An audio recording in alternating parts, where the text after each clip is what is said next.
নমস্কার, আমি কবিতা, কবিতার কলতান থেকে আমার চ্যানেলে সবাইকে স্বাগতম। বড়দেরকে প্রণাম জানাই, ছোটদেরকে অনেক অনেক আদর আর ভালোবাসা জানালাম।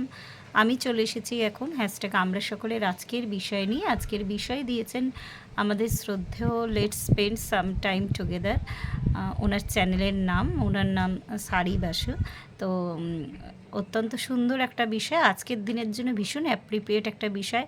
আমি ওই জন্য আমাকে না দেখিয়ে আমি আজকে প্রকৃতিকেই দেখাচ্ছি। টুপটুপ করে বৃষ্টি পড়ছে, আমি জানি না ক্যামেরায় কতটা ধরা পড়ছে।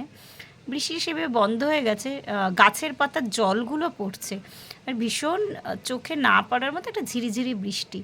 তো আজকে এমনিও ঝড়ের পূর্বাভাস আছে। তো বিষয়টা আগে বলে নিই, প্রকৃতির আশীর্বাদ বা অভিশাপ দুটোই কিন্তু মানুষের ব্যবহারেরই ফল। তো এই নিয়ে আজকে আলোচনার বিষয়।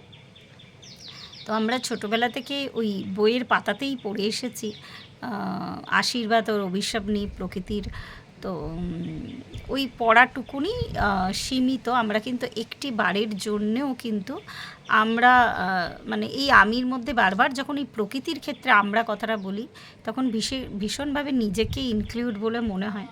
আমরা এমন অনেক জিনিস আছে যেগুলো কিন্তু একটুখানি সচেতনতার মানে আর কি, যদি আমরা যেহেতু মানুষের তো একটা আলাদা সচেতনতা বোধ আছে, তো যদি একটু সচেতনতা আমরা দেখাই তাহলে কিন্তু এই জিনিসগুলো হয় না। এবার বছরের পর বছর আমরা ক্ষতি করতে করতে তো সেই প্রকৃতির ক্ষতিটাই আমরা করে আসছি। অনেক সময় এমনও হচ্ছে না যে আমাদের আর দ্বিতীয় কোনো উপায় থাকে না। যেমন এরকম অনেক বিষয় আছে, যেমন কিছু তো মানুষ অজান্তে করে, কিছু জেনে করে। আর এরকম তার একটা ভাব থাকে আর কি, সবাই করছে আমি কেন করব না, এরকম একটা ব্যাপার। আবার কিছু এমন ব্যাপার থাকে যেগুলো মানে আর দ্বিতীয় কোনো পথ নেই আমাদের করার মতন আর কি। তো সেইভাবেও কিন্তু আমরা প্রকৃতিকে নষ্ট করছি। তো এত মানুষজন মানে সচেতন হচ্ছে চারিদিকে, সচেতনতা বাড়ছে, আমি বলবো না যে কমছে, কিন্তু তা সত্ত্বেও না আমরা সেইভাবে কিন্তু ঠিক জাস্টিস করতে পারছি না প্রকৃতি মায়ের উপরে। তো একটা ছোট্ট ছোট্ট প্রচেষ্টা, যেমন আমার তো মনে হয় যবে থেকেই প্লাস্টিকের যুগ চালু হয়েছে, আমরা ছোটোবেলায় কিন্তু এত ঝড় বৃষ্টি হতো না কেন, হতো বর্ষাকালেই বৃষ্টি হতো, মানে ঋতুগুলোকে আমরা ভাগ করতে পারতাম, কিন্তু এখন তো কোনো ঋতুকেই আমরা সেইভাবে ভাগ করতে পারি না। তো আমরা আমাদের এখন এই ঝিরিঝিরি বৃষ্টি হচ্ছে, ক্যামেরাতেও আসছে হালকা, তো ভাগ করতে পারি না, মানে সব যেন একটা গুলিয়ে গেছে। আর মানুষ আমরা নিজেদের প্রয়োজনে, নিজেদের স্বার্থে এবার অত মানে কি বলবো, ভাবার সময় বা মন আমাদের কারোর কাছেই এখন যেন নেই। তো এইভাবে দিনকে দিন আমরা কিন্তু সেই একটা অতল জালে আমরা জড়িয়ে পড়ছি। আমরা ভাবছি হয়তো অনেক কিছু, হয়তো চিন্তাধারায় আছে, ভাবনায় আছে যে কিভাবে প্রকৃতিকে বাঁচানো যায়, রক্ষা করা যায়। যেমন আমি এর আগে বহুবার শেয়ার করেছি যে আমি প্লাস্টিকগুলো থ্রো করি না। আমার এই যে এই সবুজ অংশটা আমার ফ্ল্যাটের পেছন দিককার অংশ, এটা আমি বলেওছি, দু একবার দেখিয়েওছি, তো আজকে আবার দেখাচ্ছি।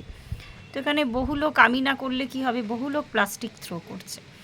তো এগুলো অনেক ব্যাপার আছে বলতে গেলে।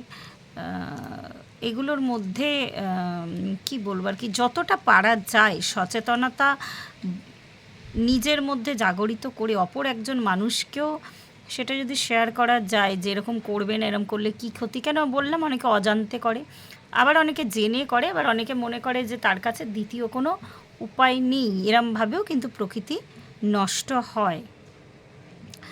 তো আমরা দেখতে পাচ্ছি কিভাবে ব্যালেন্সের অসুবিধা হচ্ছে, কীভাবে চারিদিক থেকে এরকম দুর্যোগ নেমে আসছে।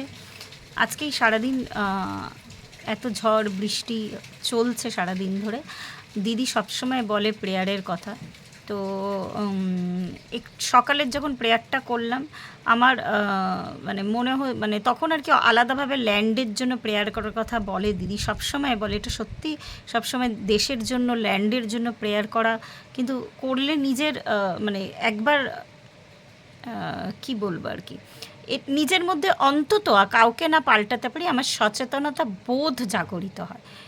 তো দুপুরে প্রেয়ারের সময় আমি পার্টিকুলার ল্যান্ডের জন্যই প্রেয়ার করলাম আর কি, অল্প সময়ের জন্য হলেও।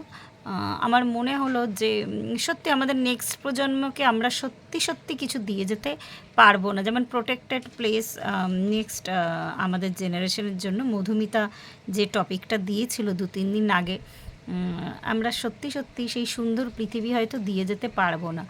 ওই পুরোটাই মানে এমন একটা জাতাকল না, মানে এটা থেকে বেরানোটা ভীষণভাবে মুশকিল, কিন্তু মুশকিল হলেও কিন্তু একদম এটা নয় যে একদম আমরা বেরাতে পারবো না। আমরা এই ছোট ছোট আমি একা এরকম ছোট্ট ছোট্ট ইউনিট আমরা যদি সচেতন হই, যদি আমরা মনে করি আমরা প্রকৃতিকে রক্ষা করব। আজকে যেমন একটা সকালেই ফেসবুক বা ইনস্টাগ্রামে দেখলাম যে গাছ আছে একটা বাড়ির সামনে, তো আমরা সাধারণ মানুষ অনেক সময় বাড়ি বানাতে গেলে গাছটা কেটে ফেলি, কিন্তু বাড়িটা দেখলাম বেশ সুন্দর, মানে ওই জায়গাগুলোকে আর কি বাদ দিয়ে, মানে বাড়িটার মধ্যে দিয়েই গাছটা উঠেছে, বেশ গোল করে গাছের ডালটুকুনির জায়গা ছেড়ে বাড়িটা খুব সুন্দরভাবে ওখানে তৈরি করা হয়েছে। তো এরকম ছোটো ছোটো সচেতনতা বোধ, একটা মানুষের সচেতনতা বোধ যদি এইভাবে ছোট ছোট মানুষও যদি সিঙ্গেল ইউনিট আমি বলছি আর কি, আমরা যদি জাগরিত হই সব কিছু সম্মিলিতভাবে, কিন্তু অবশ্যই একদিন সুন্দর পৃথিবী আমরা তৈরি করতে পারবো। তো জাতাকল থেকে বেরানো কঠিন হলেও এমন নয় যে আমরা বেরিয়ে আসতে পারবো না। তো আজকে এইটুকুই বললাম। প্রত্যেকে ভালো থাকবেন, পরিবারের সকলকে ভালো রাখবেন। ধন্যবাদ।